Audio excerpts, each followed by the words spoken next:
It's March 1st, 2020, and welcome to episode 30 of the Baby Metal podcast.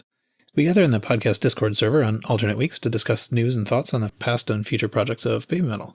We invite you to join us, whether you're a longtime fan or have only just arrived. I am Paul, and I am joined by Kevin. Happy 1 month to Fox Day. And Garrett. Hello, happy March. Yes, that's true. 1 month to Fox Day. It's funny how this stuff just sneaks up on you. Yeah, no kidding. So, I guess just today, they have now finished off this sort of like this chunk of the tour. They just played in Moscow earlier today as we're recording. And now they have almost 3 weeks off. I think they have 20 days off, something like that. They've definitely earned it. Yeah. No kidding. I kind of wonder if, what that means to have that time off. I mean, we don't see them, but quite possibly they're, rehearsing or something. Probably. But hopefully they have a day. I'm sure they have some time blocked out for a little R&R. Maybe some sightseeing before they go home. One should hope, yeah.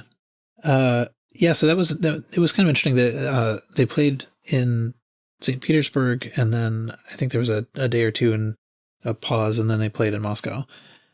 I know that we were curious to know if there was going to be something sort of special about the Russia shows. I know they had special merch, or at least different merch. Different, yeah. But I don't know. Sleeves are pretty special. Yeah, so that I think is probably the main thing. It seems like a bit of a trivial detail, but yeah. In St. Petersburg, there was a difference in the costume. Did they wear them in Moscow, too? I can't remember off the top of my head. I believe they did not. I think the sleeves were just for St. Petersburg. Okay. Wonder why that is. I've seen hypotheses that it's just because it was cold. But see, that's logical. That would be the logical explanation, but... Well, their venue was a hockey arena, and that's a venue not really known for heating, so, it could just be cold. Yeah. Still seems kind of... I don't know. Well, it could be. I wonder if they planned for that. Well, obviously they had them on hand, but... Yeah, I wonder if maybe like earlier in the day they were sound checking and they're just like, this is not going to work. Yeah, we're going to freeze. Give us jackets, please. They should have worn the trooper hats. Yeah. Oh, please. I think that would be pretty great, actually. Just like bundled up in winter coats. Stay Puft Marshmallow Men on stage. I mean, on the theme of Black BABYMETAL later on, they did do Onidari Daisakuskin and jackets at Tokyo Dome. So they have done jackets before. Or snow coats, rather.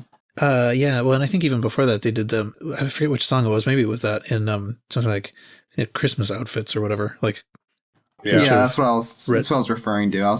In my head there were snow jackets, but I think that was earlier than Tokyo Dome. Oh, wasn't it? For sure, yeah. Oh yeah, much earlier. I think they did it again at Tokyo Dome or something similar. They wore the hoodies for that song. Yeah, that was it. Every time they performed it. Yeah, but probably not because it was just cold during that song. No, that was a theme. That was a theme.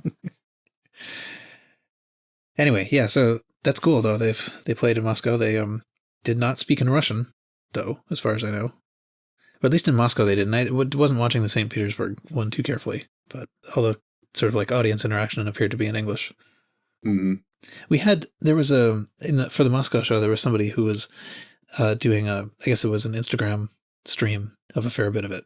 Shh, don't tell anyone.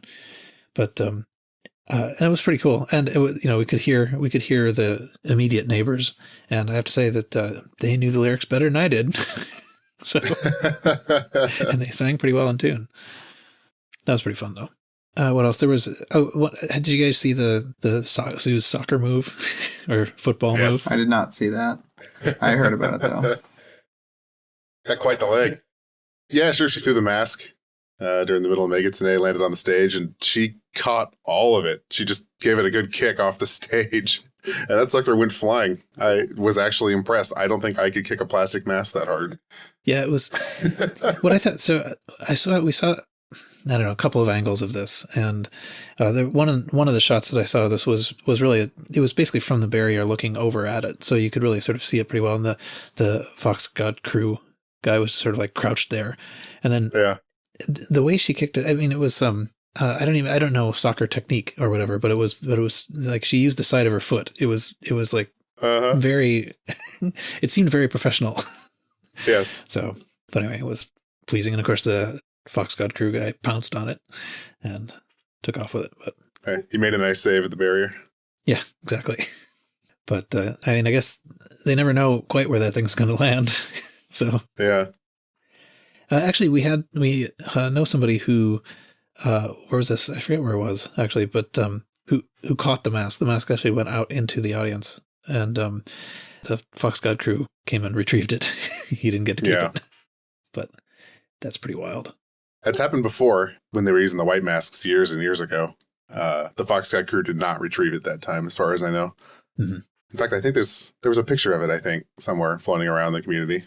Yeah, that would be pretty cool. It would be pretty cool to even to just have it for a second. But from what I could tell on the fan cam, the crew guy wasted no time going after that.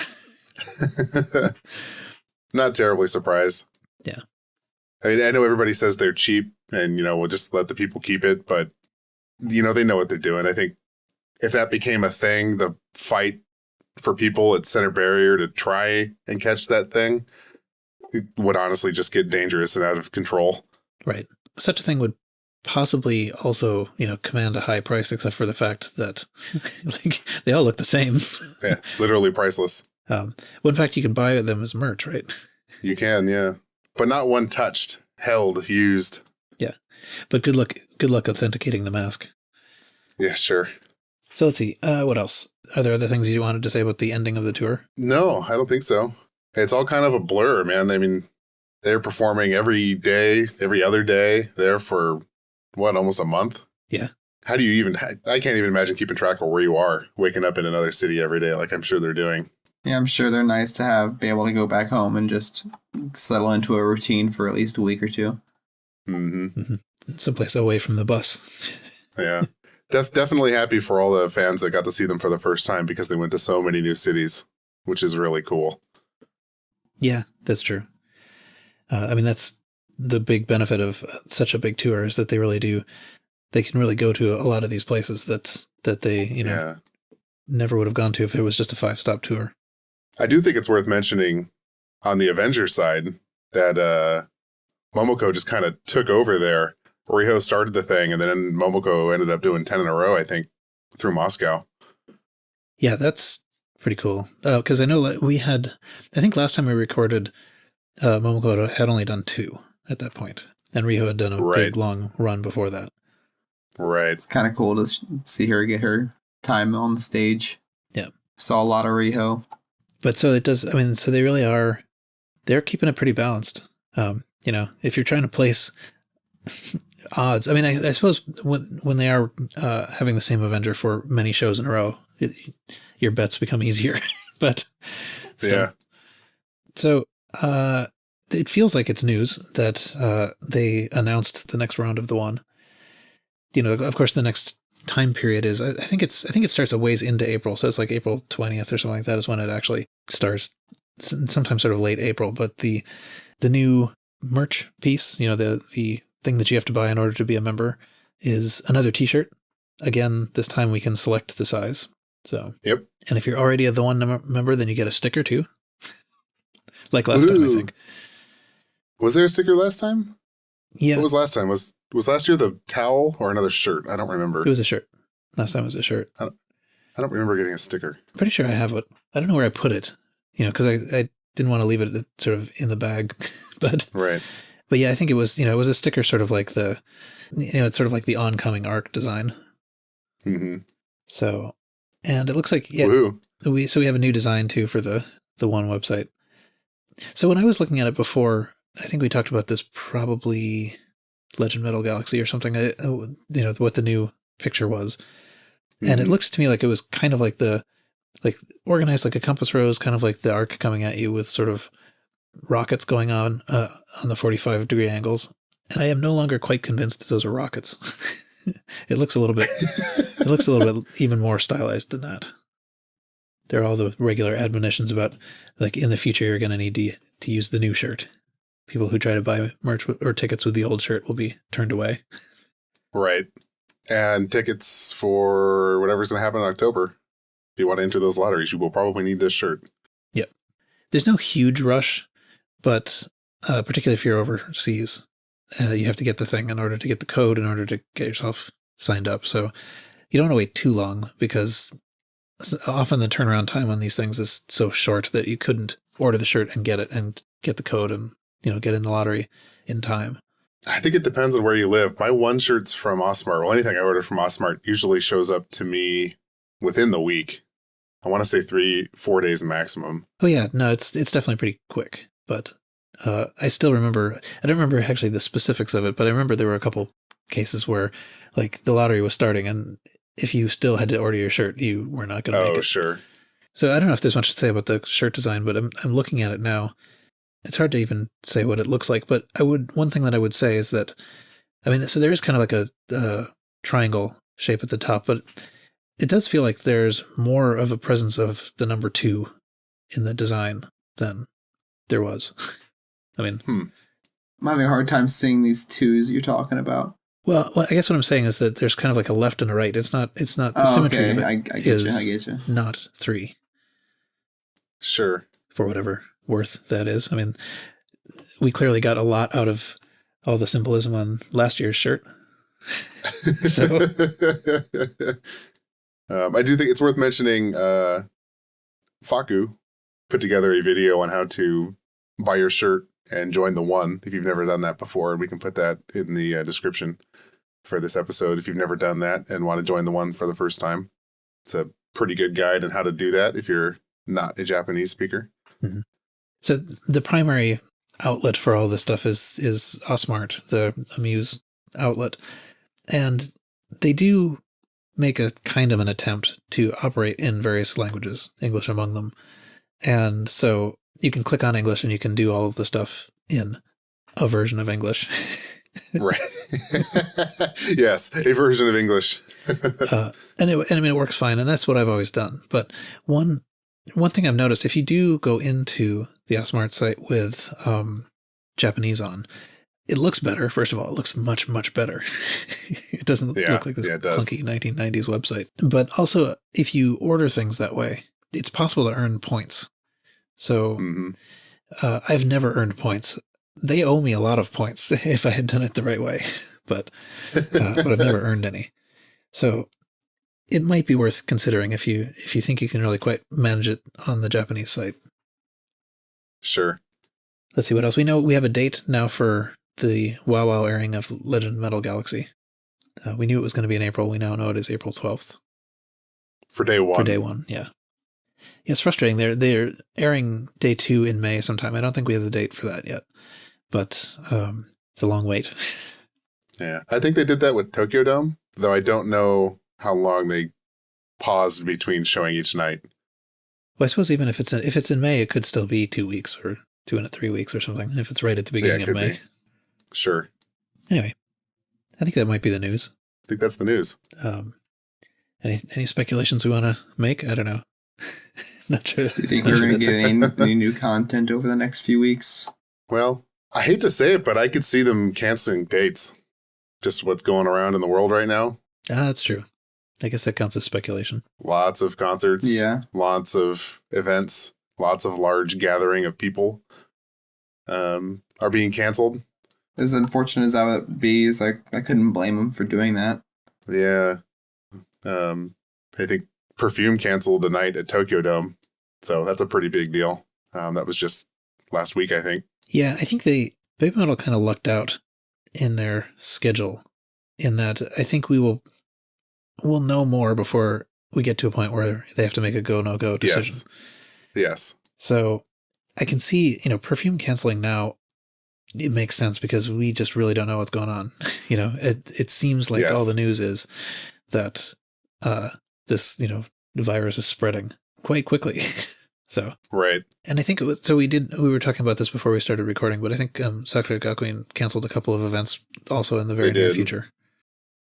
They did. They canceled Last Standing and Open Class. Yeah. And they've said they have not made a decision about the final yet. Yeah, and of course, it's hard to be disappointed in people deciding that both the audience and the performers should stay safe. But right. It still is going to sort of change the outlook of what happens next. And it would be disappointing, not maybe in Amuse, but just in general, if they couldn't make a bunch of dates in places where people were really waiting for them. So Right. Well, 20 days until Knotfest in Japan, so we'll see what happens. yeah, and then I guess after that is the Asia dates, right? Right. So Bangkok, Kuala Lumpur, Jakarta. So we'll cross our fingers that somehow things start looking better, I guess. Yeah, definitely. Yeah, I guess it's true.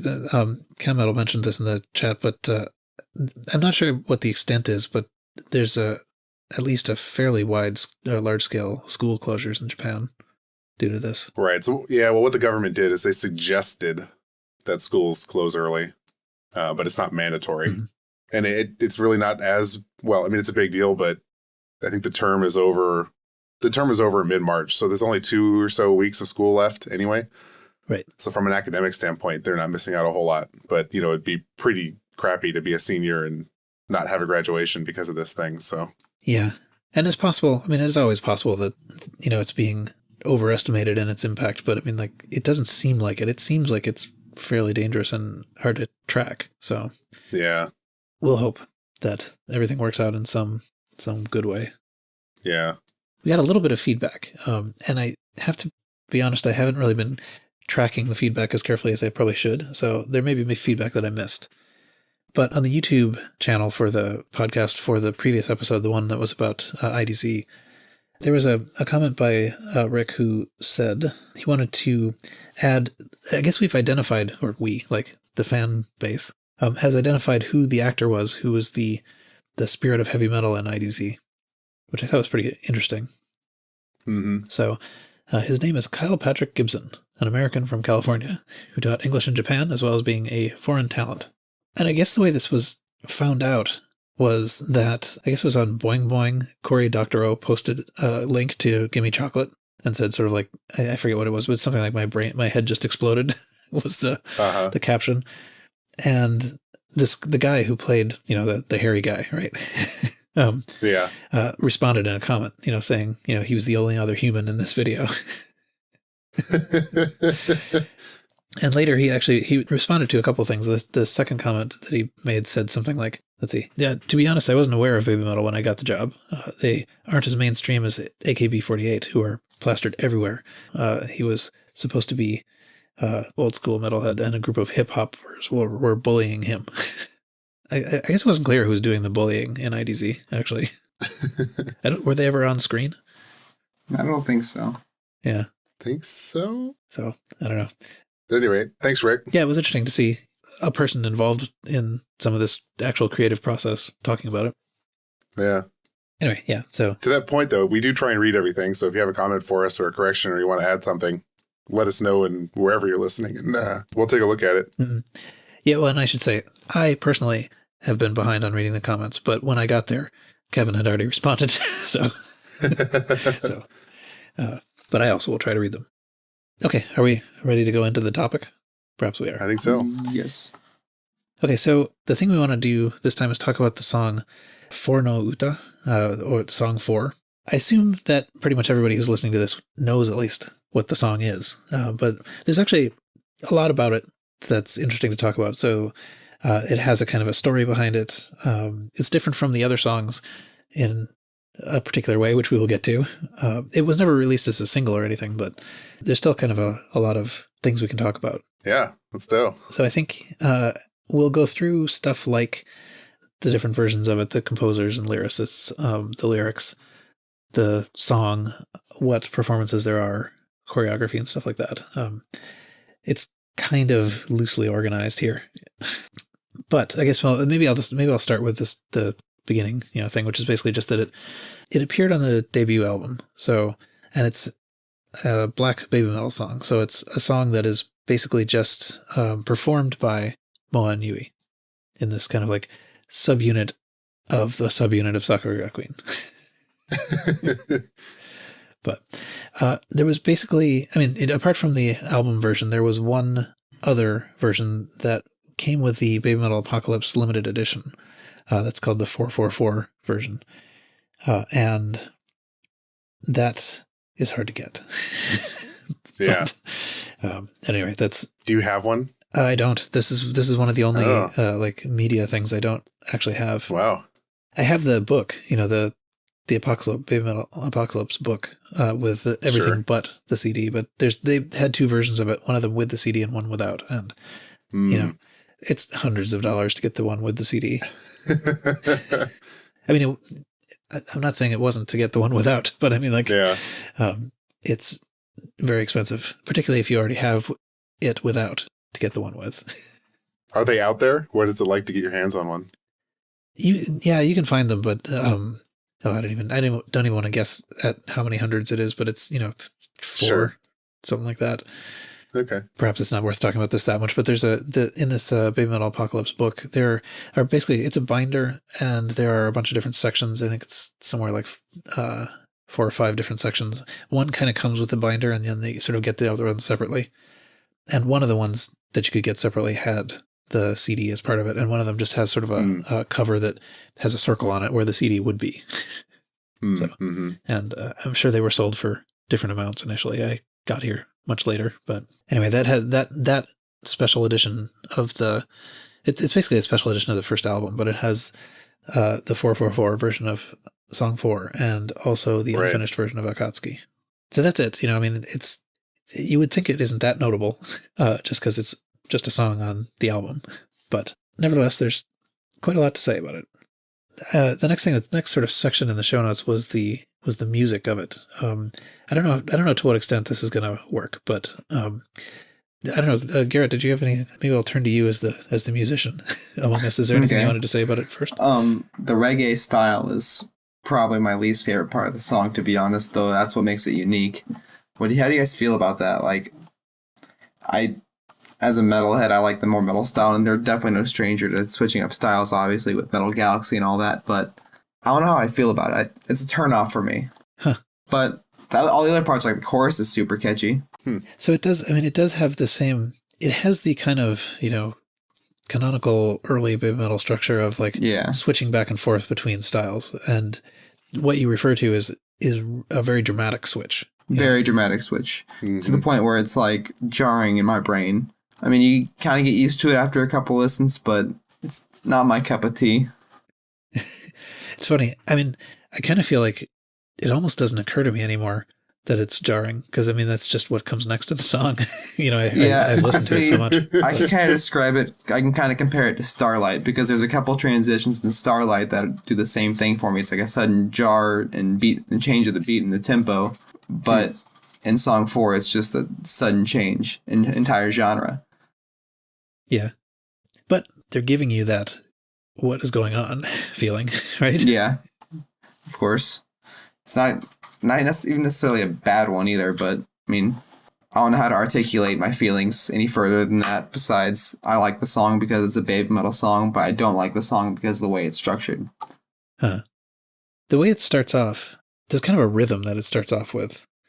And in fact, actually, the way I hear it, it's sort of like a shush noise that they make. Yes. So it's like shh, right. shh, shh. And whether it's actually somebody making that noise or whether it's just a white noise generator or something, it's very distinctive. I mean, like, they play that and everybody knows exactly what's coming, right? Just like the guitar in IDZ, comparable. Yeah. Someone was saying, it was suggested that maybe it's in fact kind of counting up to 4. That's like 1, 2, 1, 2, 3, 1, 2, 3, 4. Yon Yon. I never even noticed that before. That's crazy. Yeah.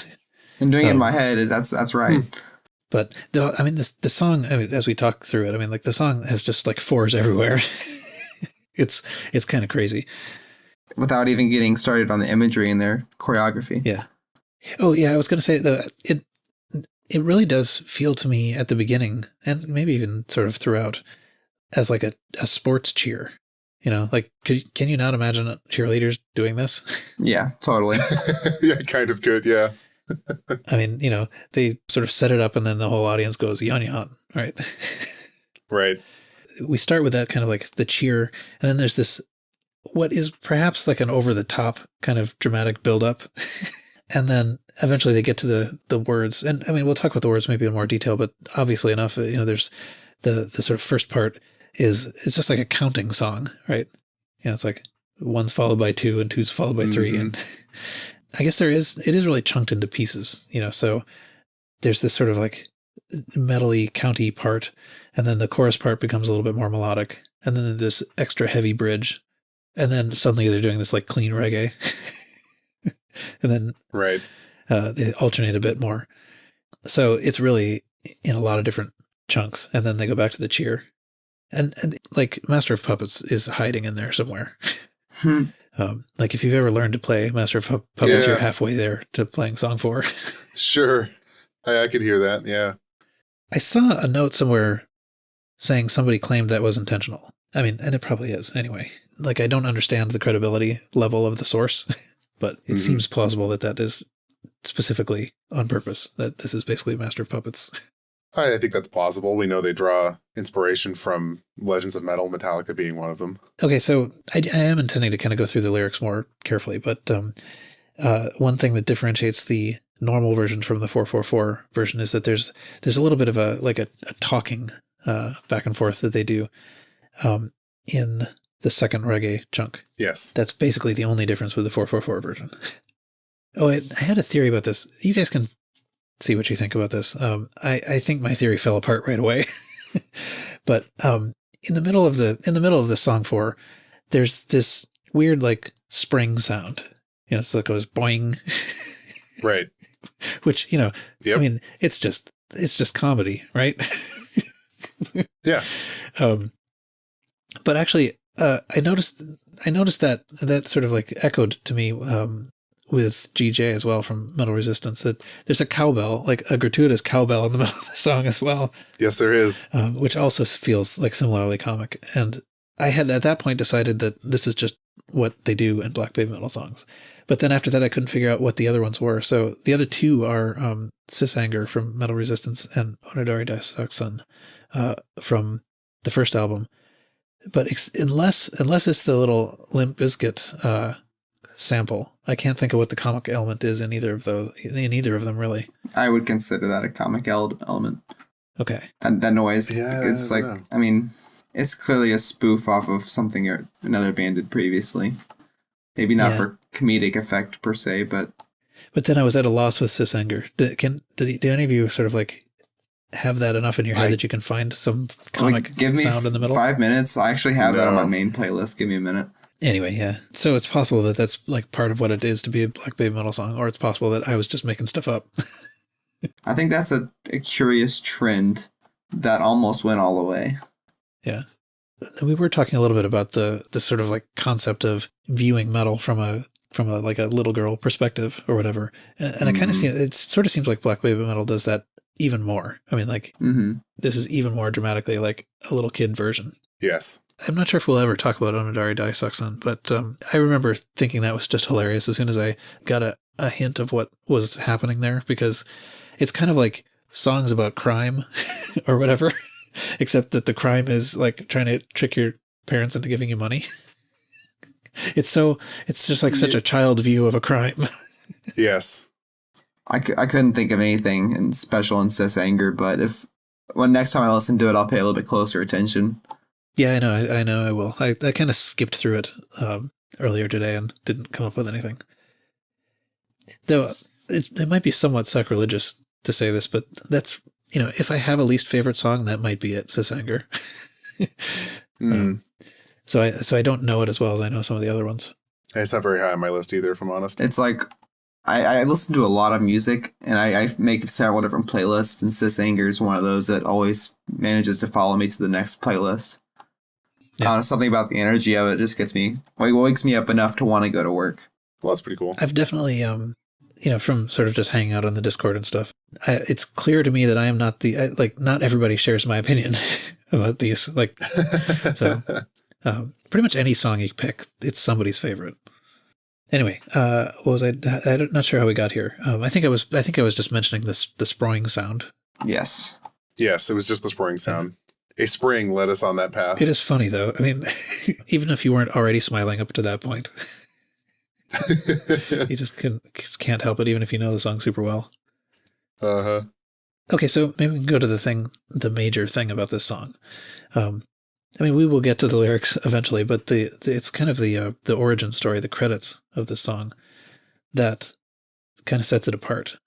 So I think in the actual I think I got this right, jazz rock. I'm not sure what that stands for, but the official sort of like copyright registry for the music industry actually has the credited for lyrics and music on song 4, Black BABYMETAL. So like, so it is officially a song that they wrote the lyrics and song and music for. It's arranged by Tatsuo and KXBX Metal, but lyrics and music are fully attributed to Yui and Moa in as Black BABYMETAL, which is super cool. I think there's a little bit of fog in front of that a little bit. Because we know they're not musicians. They didn't actually come up with the music. If you're thinking they came up with like the guitar riffs, that's not what we're talking about here. Right. Yeah. No, I think that's all under arrangement. Yeah. But I think we're fairly clear about the origin of the song being when they were on their Singapore tour in 2013. So what does that make them? I mean, whatever. They're what would they be? 14 12, and 13? 12? Well, 12, I guess, is irrelevant. Yeah. So, it's not too surprising that they're not the ones that came up with like the guitar riff and the reggae stuff and all that stuff. But right. Maybe the shifting from metal to reggae was partially their idea. It could be. Yeah. I mean, like I think we will never know what it was like before it was arranged. but I believe that the lyrics we can clearly credit to them, and the lyrics are something too, actually. But anyway, so does anyone want to kind of go through what you know of the story? Sure. I will tell the tale as we know it. Gather around, children. Gather around. And a long time ago, and again now. So according to Hedoban Volume 3, with translation from an interview with Sue, basically what happened was Yui and Moa were resting on the bus. They were bored and they started playing a game and they wanted to come up with a song. So they asked Sue for an idea. The quote was, "We're randomly throwing a song together. Sue-chan, please give us some ideas." And Sue's just like, 4. Eh? Sue responds, the number 4. And then that's the origin of the song. And then they go off and came up with this thing and come up with the lyrics for song 4. And it wasn't really meant to be a song as performed by BABYMETAL. It was a song that they were doing on tour and just annoying the staff with. So that was the game. It was, let's just be annoying kids and sing a song about 4. And that's the origin story for what will become song 4 on the debut album, as we know it.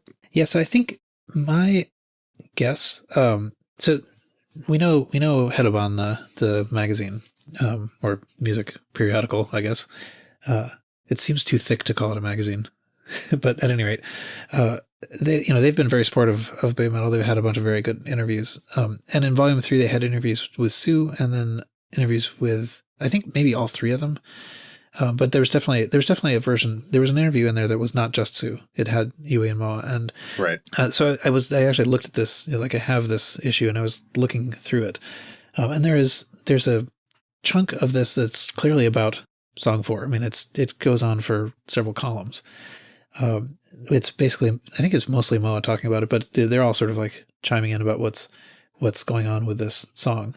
The problem is that it is in Japanese, and I don't think this part has been translated. So the Sue interview has been translated, but this part, I could not find any English translation of it. Mm-hmm. And if you look at it in print, it's printed in a very stylistic, like a very fancy way, which Google Translate has a heck of a time with. So it's written right to left in vertical columns of Japanese, but with the English words are sort of rotated so that they're sideways on the page, basically. They're going down the columns. So Google Translate barely knows what to do with any of this because everything's changing direction. I mean, like you can read it perfectly well as a human if you know Japanese, but it was hard to get very much out of that. I think both Garrett and I pointed our Google Translate phones at it. And I got close to nothing. Yeah. But the thing is, it's kind of long, and so I think a lot of the pieces of this are actually in there.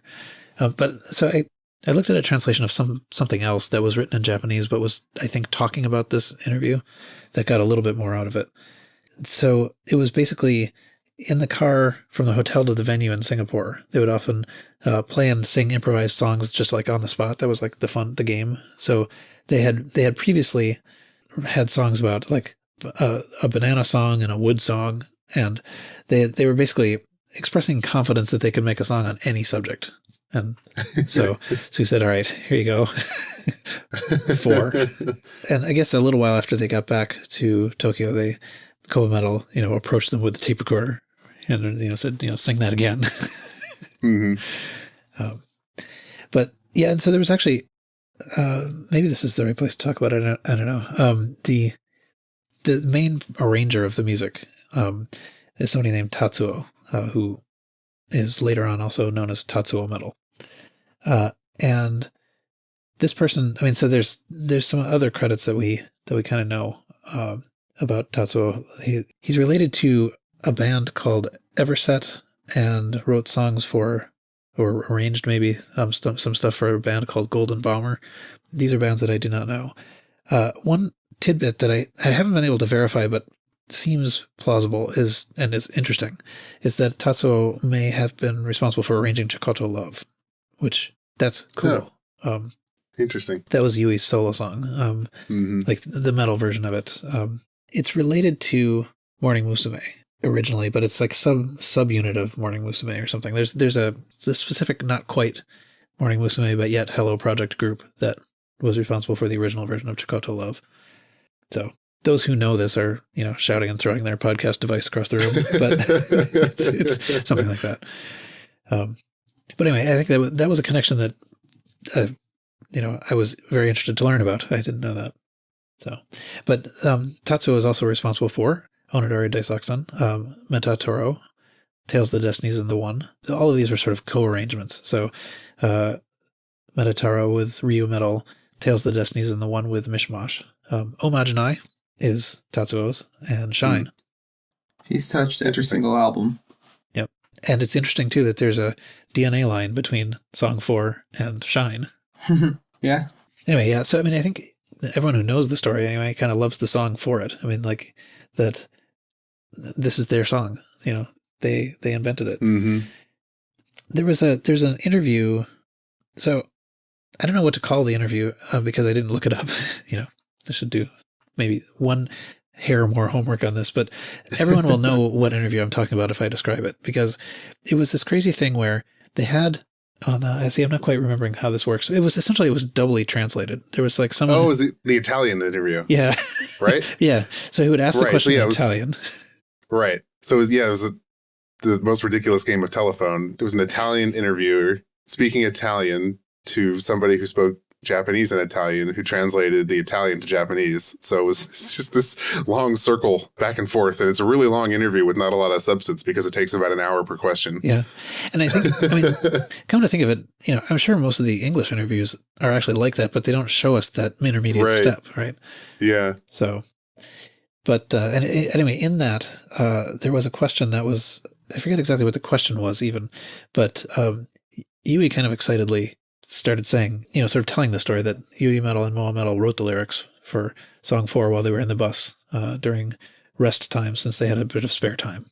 And the song we made was, as just a game, later became a Babymetal song. So, like, Yui was very excited about this, very proud of it. Mm-hmm. And it was kind of cute. Yeah. Yeah, I don't know if I have much more to say about that, except that it's just kind of cool. That this is, as far as we know, actually the only song that any of the front three in Babymetal participated in creating. That might be different with Metal Galaxy, but I think that's a discussion for another time. Because there was an interview that we forgot to mention in the news section at the beginning of the episode that might have hinted that they had a little bit more input on this album than previous. Ah, okay. And now we have something for the news for next time. I guess maybe we can move on from the sort of the story behind it to basically notable performances, if there are any. I think there are a couple things to say about this, but anyone want to dive in on that? Don't know how to really dig into it here, but no music video to Song 4 is dropped exclusively with the album. Red Fox Festival and Red Mass were notable ones to be. They played them at. I feel like there was a lot of performances where Song 4 was always nice. Lots of crowd participation, always. The Tokyo Dome I found to be one of the big events, because they really played that up. I mean, they played everything up, but that's the standout performance to me, is the Tokyo Dome performance of it. If I had to go so far to say as the definitive performance of song 4, it's Tokyo Dome. Yeah, I think so. It's long. It's really long, but I mean, like, the reason it's long is that they like ran around to each of, I think there were 4, right? 4 different teams. It was 3. 3. They ran down the 3 pillars of the stage. But there was a 4-team happiness team. Was there not? Maybe there wasn't an 04 team. Maybe I made that up. But there definitely was an Oishi team. So yes. I also feel like it's notable that the last time it was played was at Legend S, which was all the way back in December of 2017, which doesn't feel that long ago. Yeah, that's interesting. I actually can't picture it at Legend S. Did Ma sing both parts at that point? I don't know if she sang both parts, but she was the only one singing. She also sang GJ by herself. Yeah. Night 1, I believe. But so I think with GJ, that was the one where I believe it was very clear, that there was a piece missing. But they did it 2 nights in a row. Yeah. But I kind of thought that I should go back and look at this now, but I kind of thought that Moa actually covered for Yui's parts on song 4. Because that would be weird, right? I mean, like, because they sing by themselves, so it would be just like a whole chunk of the song where nothing's happening except a couple of hey-heys, right? Yeah. So I want to say she did. Yeah. But still, yeah, it was not played at all in 2018. It was not played at all in 2019, and it has not been played at all in 2020. Yeah, this is one of those songs I think is in the can. I think it's highly unlikely we will ever see this played live again. But I have doubts for any Black BABYMETAL song. Yeah. Yeah, I mean, I think the whole sort of Black BABYMETAL concept is it doesn't fit very well in the current incarnation, because it was kind of centered around being little kids, and it's also pretty idly to have a subunit. Yeah. Yeah. It'd be interesting to see what they do kind of instead, but I can't really see. I mean, maybe they could hand them back to a heavy metal club in SG or something. That'd be nice to see. Oh, okay. Yeah. I mean, I think maybe there's maybe not much more to say about that specifically, but definitely, if there's any chance that anyone listening to this has not seen the Tokyo Dome performance, go do that. Because it's definitely amazing. So now we can maybe get to the lyrics and the meaning. We have sort of like the standard translations available to us. So the dometalblogspot.com blog has a pretty elaborate translation and notes. And then we have Dwayne Metal's YouTube videos. This is shorter. The song's shorter, but there's only 4 parts, and each one's fairly self-contained or fairly short. So it won't take too long to go through them if you want to listen to what Dwayne Metal says. So I wrote a ton of stuff about this, but why don't anyone else want to just say anything before I launch? You're far more prepared than I could ever hope to be for this, so you take it away, and I'll help you out when I can. Anyone want to talk about the superstition part? I actually had no knowledge of that up until reading that. Oh, really? Yeah, it's always been like number 13 here in the United States. Like, some skyscrapers don't have a 13th floor and stuff like that. I didn't realize that was elsewhere. That's the same mentality. Yeah, it's kind of the same thing. So 4 in Japanese is yon, or she, and she has a double meaning. It can mean death. So it could be the song of death or death metal. And that's why a lot of like elevators, parking areas, things like that in Japan don't have the number 4, just like we don't have hotel room 13 or the 13th floor in a skyscraper, things like that. Yeah. And, it's true actually that I don't think I knew that before learning about Song 4. Like, I mean, this was my route to discovering that. Yeah, I didn't know that before this song. But it really is, I mean, it's very analogous to 13 I don't know where 13 is unlucky, but it's sort of Western culture, I guess. Yeah. The origin of it basically is that it has the same sound as the word for death, right? So there's actually, there's various ways that you kind of work around it. But so Dwayne Metal probably goes through this in the most detail. So he talks about, he actually told a little story about how, like, when he was a kid, he would go around and he would see like hotels without a 4th floor and nothing with a room of the number 4 in it. And like, he talked about how, like, if you got a license plate with a number 4 in it, they would apologize and ask you on a different one and stuff. Basically, like anything where there's a kind of a risk, then people will try to avoid 4. Mm-hmm. Yeah, so the numbers, there's a couple different series of numbers, right? One sort of has its origin in Chinese, and the other one is a little bit more indigenous. And the Chinese ones are the Ichi, Ni, San, Shi, right? And Shi is the 4. She is also the one that sounds like death. Right.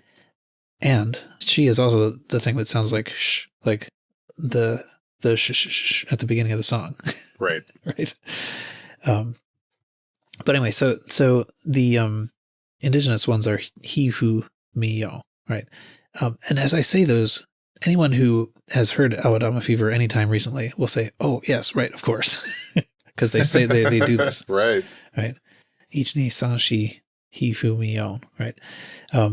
But anyway, so in order to avoid the she in the Chinese ones, they kind of borrowed the indigenous yo, but stuck on the end of it to make it sound more like the Chinese series. So Yon is the Chinese series version of 4. Mm-hmm. And that's the Yon Yon that everybody talks about. So anyway, the superstition is basically just like, 4 is bad, 4 is bad luck. And so I've always sort of thought of the song as being kind of like a rehabilitation of 4. Like 4 is not so bad. Like 4 is pretty cool. I can get behind that. I think somewhere I actually also saw them refer to this as like a learning song or something, because it does have that sort of like teaching people to count kind of aspect to it. Mm-hmm. Well, to 7, I suppose. Yeah. Well, I mean, what more do you need? Who needs 10s? Chosen 7. I mean, there's no 8. But yeah, so Yuimetal's first video is actually largely just about that, just about the superstition. And I think it's only really in the second part where he starts talking about the words. And the words are kind of nothing. It's like, it's basically, 2 comes after 1, 3 comes after 2, and then 4 comes after 3. And that's Moa's part. And then Yui counts down from 7 the same way. So like 7's predecessor is 6, 6's predecessor is 5, so all of us are learning how to count in Japanese thanks to Black BABYMETAL. I know that I have no idea what 8 is, but I can get from 1 to 7.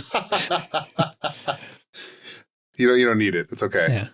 But yeah, so this was the place where Yuimetal noticed the counting up to 4, like 1, 2, 1, 2, 3, 1, 2, 3, 4. And also the gesture that they have in the choreography at this point, they're holding their finger up to their lips like shh, which sounds like the she that death is, right? Right. So the next part is the part that I'm not going to be able to do very well because it's the more complicated part, but it's the cleverer part. Like the way people have often translated this part as saying something like 4 is for happiness. And then like 4 is for a bunch of things. So in the same kind of way that you say like C is for cookie, or S is for snake or something. The way it actually happens in Japanese is it's something like happiness is hap or something like that. So it's like the first syllable of happiness is hap. And so we're talking about happiness is the hap that belongs to happiness. The way this actually comes out is shiawase, no, shi. The shi that is the first syllable of shiawase, happiness. So, I mean, essentially they're saying something like 4 is for happiness, and then 4 is not for death. 4 is not for dying. 4 may be for failure. And then I think the last one is something like, oh, yeah, so here's another thing. If all of us have probably seen enough Sakura Gakuin to have heard Yorishiku onegai shimasu. I'm not pronouncing it very well, but everybody knows what this is, right? It's the thing they always say over and over and over again. Yeah. Which is, I can't believe that I can't pronounce it after having heard it so many times, but Yo ro shiku o ne gai shimasu. Yoroshiku onegai shimasu. Right. And they smash it. They smash it all together. But anyway, so that has a yo at the beginning, which is basically like the yo of 4. So the next line is Yorishiku no Yon. So the yo is for this, like, please take care of me, respect me, or whatever it is that means. So, I mean, essentially what they're sort of like pointing out the, at least the sound of the word 4 is in all of these words. It's for happiness. It's not for death. It's, I don't know what the failure part is, but anyway, it's the she in failure. It's the yo in this greeting. And then they have this, the thing that I just found the most hilarious was there's this next one where they say, Bitomi no shi, which doesn't sort of fit the mold exactly. You could translate it as sort of like 4 is for a vitamin or something. But the thing is, it's just vitamin C, right? Yep. So they just threw that in. That sounds like what like a 12-year-old making up a song would do. Oh, totally. That's so metal. Sitting on a bus somewhere. But anyway, so that is probably my favorite line of the entire song. And in the choreography, they actually do make a C with their arms. Mm-hmm. I'm never going to be able to unsee that or unhear that now. Oh, you didn't know this before? I actually didn't, no. Oh, yeah. Well, I mean, I think that's really why I start thinking this is so clever. It's just, I mean, they're just playing around with the words just crazily. Either that or there was a bottle of vitamin C somewhere on the bus, and they were just looking around the bus and they're like, oh, vitamin. Yeah. Oh, I mean, I'm sure it was just what has she in it? Yeah. How can we make this a song? Anyway, and then, I think the next one is 4 is for joy because it has yoro kobi, but has the yo in it, the 4. So anyway, so they do that. So that's sort of like the next part of the lyrics, and then they break into the reggae part, which Garrett loves so much. Yep. And then they have these sort of exclamations, which are essentially so they've been Yuimetal translated them as, the first one is oops a daisy, second one is heave ho, but I mean essentially the first one is the exclamation for lifting something heavy, and then the second one is for lifting something really heavy. It's not just heavy, it's really heavy. Yeah. Yokorisho. Yeah. And then the third one, Yosha, they say, it's like when it's a triumphant yell, like you've scored a goal or something. Right. And then oishi, which is delicious for no good reason, as far as I can tell. Moa's foodie contribution to the lyrics. Yeah, exactly. But so anyway, and then they go back and they mostly repeat all the same stuff about 4 is for whatever. But there's a change in the vitamin C bit where instead of saying vitamin C again, they say basically 4 is for it's basically the first syllable in repairing the world, fixing the world. Sometimes people have translated this as 4 is for world reform. Which is kind of like what they've I don't know if they use this term for it, but it's sort of like what IDZ was, right? I mean, it was supposed to be social change. I think that was basically it. Yeah, as far as the words go, the rest of them were all sort of repeated words. It was so. I have not taken any Japanese. Kevin, you have. Yes. How'd I do? Or C-? Awesome. That's passing. That's right. I get the credit. But yeah, I mean, so did you have any what do you see in this when you actually kind of know the language a little better? Well, I'll say up front, I don't know it well enough to translate a song, but the words I do know in here, I agree with. It makes a lot of sense. I will say from a language perspective, a lot of the words and way they say things is very childlike in this song. Uh-huh. I don't know if you're familiar with, but there's different ways of speaking in Japanese, kind of beyond being formal and polite or being friendly, or using short form. There's also not a whole different language, but different ways of pronouncing things for children. There's a lot of baby speak, if you will. And a lot of the Black BABYMETAL songs use those words. Sure. And you see some of that on the first album as well. Yeah, I think we were talking about, this came up when we were talking about Doki Doki Morning too. Yeah. I forget what it was, but it was Chomate, I think, which is a kid shortening of Chotomate. Exactly. And I think that's one of the reasons this is probably in the can. And a lot of these songs are going to be in the can because they pretty obviously want to put a more adult face forward now. Yeah. Yeah. And I mean, I think, there's a sense in which they they don't exactly acknowledge that they are up there performing, so they can't just say like, okay, well, here's an oldie, and have fun playing an oldie. Right. It's somehow there's a level missing that would allow that. Mm-hmm. Sure. So, I don't think it might not be gone forever. Who knows? Maybe they'll do all 3 discs in October or something crazy, but I wouldn't count on it. Yeah. That's basically it for the lyrics. But I mean, I kind of wanted to just sort of like stress how much I love the wordplay aspect of all of this. It's really pretty clever when you consider how old they were and what they were doing when they came up with this. Mm-hmm. It's also kind of fun to think about being on the tour staff and having these girls singing this like all day, every day with the express purpose of being irritating. Fine, you can just have the song. Take it. Yeah. There's something really endearing about that. Yeah. So I guess I wanted to mention this if people haven't come across this, because who knows? I mean, like, just for all of us, there was a time when we had not come across something. And I only sort of half understand these, but there was something which was probably like a show in the morning. I think the time that you see in the corner suggests that it's just some sort of like thing that's on in the morning in Japan. So it's referred to as saku saku, and I think it's, I think saku saku is actually this sort of like puppet creature. Is that right? Anyone know, or am I the only one who has any chance of knowing this? You're the only one with any chance of knowing this. I have no idea. Okay. Well, so Sakura Gakuin has made various appearances on this show. And it's basically them sort of like talking to this kind of like, I don't know, almost kind of like crudely speaking puppet. Which is, generally speaking, they're sort of like on a green screen, and, you can sort of tell that there's sort of staff around off camera.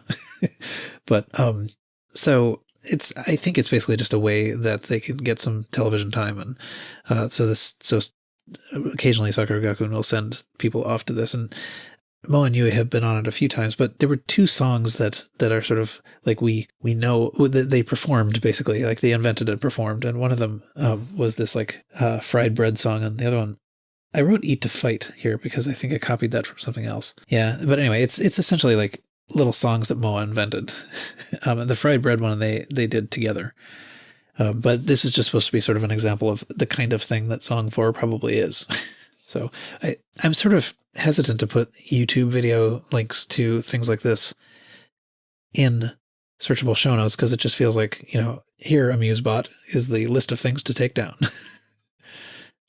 Yeah, right. I mean, these videos have been up since 2011, so. Yeah. And it's not their content. So I think we might have actually almost made it through all the stuff that I had planned. Oh, I do remember this show. Sorry. Yeah, yeah. Yeah, there are definitely clips of not just this, but also, like several members hanging out, in the morning at 8 in the morning or whatever this is. Yeah, I don't actually think SG's been on this in a while, and it might not even still be around. I have to say, I mean, it's always nice to see them on TV, but I didn't like this show. Like, there must be better things that they could be on.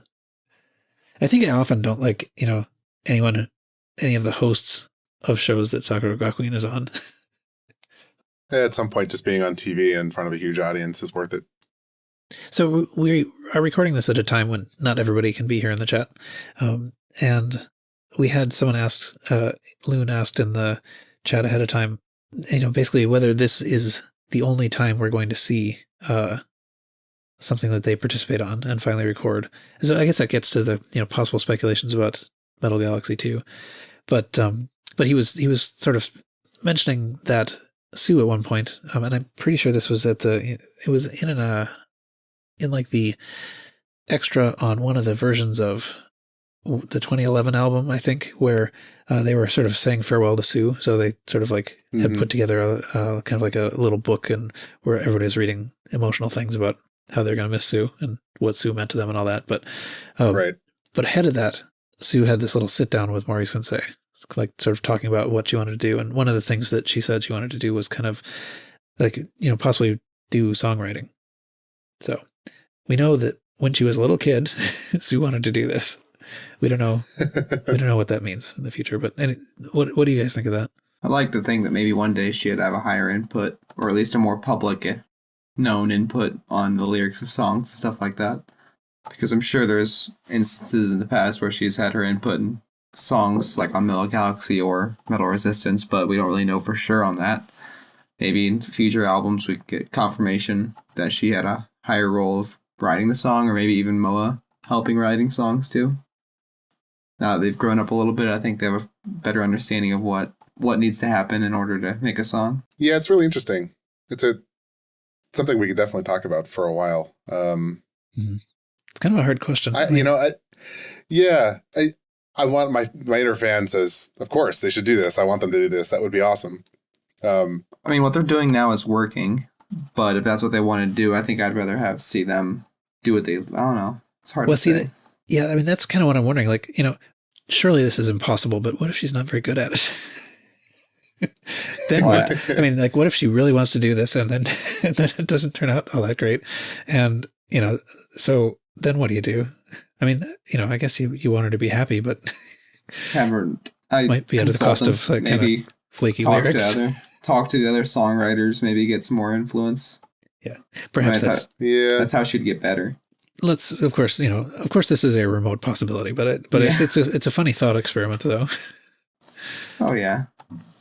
And I mean, actually, another thing that Loon asked, which I thought was kind of interesting to think about, at least, is if they, if there is participation, how public are they likely to make it? I mean, like, perhaps if it's to the point where one of them wrote the lyrics, presumably Jazzrock would have it listed. But is this something that they would make a big deal about, or not? I could see it going either way. Yeah, my heart wants it to be public, but like common sense would say like this wouldn't really be a huge hype point for a song. It wouldn't be a selling point. Like, hey, the girl singing actually wrote the song, but like from an outsider point of view, anyway. But like from a fan point of view, we want to see that happen because it might be great. It could be something huge. Yeah. Well, no, I mean that's part of what I was thinking too. Is like it's sort of like Sue wrote this one. It's like it sort of calls attention to all the other ones. Mm-hmm. Right. So I don't know. I don't really have much. I don't have much predictive energy, I guess, on this, but it's definitely interesting to think about, and it'd be fun if it turned out that they did have some sort of song that they really took ownership of. Anything else we wanted to say about that? Nope. Or anything? I think we've basically exhausted song 4. Yeah, I wish I could find that freaking interview. I can't seem to find it that released in the last couple of weeks because I remember it was fresh in that there was just kind of some new information because the interviewer asked some interesting questions. To paraphrase the line I'm thinking of, Sue was actually talking about their studio process during Metal Galaxy and how they would try stuff to see if it worked. Or if they didn't like it, they would try something else.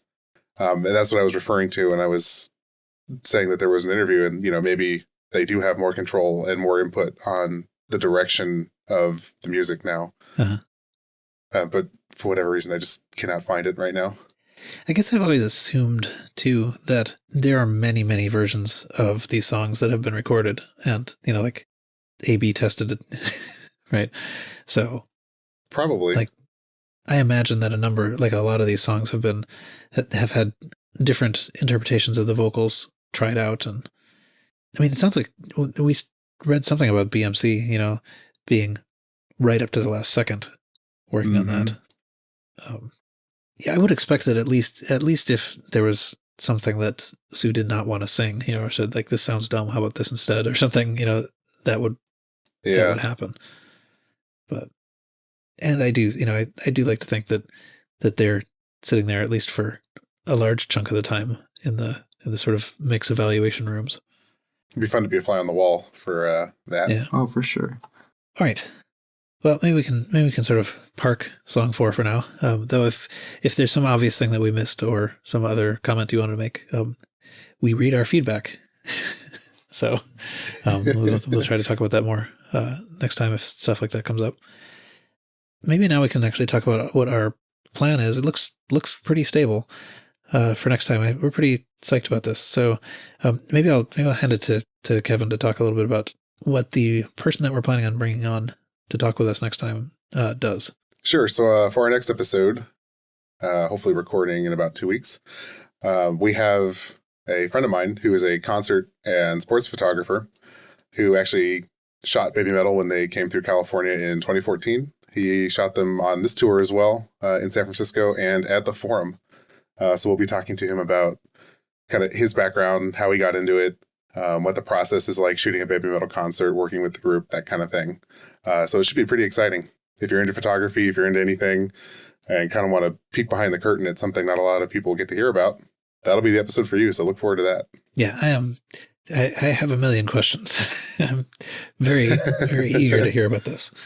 So yeah, the 2 weeks will drag on, I'm sure, until that actually happens. But yeah, no, I think so. If anyone listening to this has questions they would like us to be asking, then let us know, because we want to make sure we take full advantage of the time we have here. Yeah, definitely. Throw them in the suggestion box chat. Oh, that's true. We have a suggestion box channel. We sure We do. That's cool.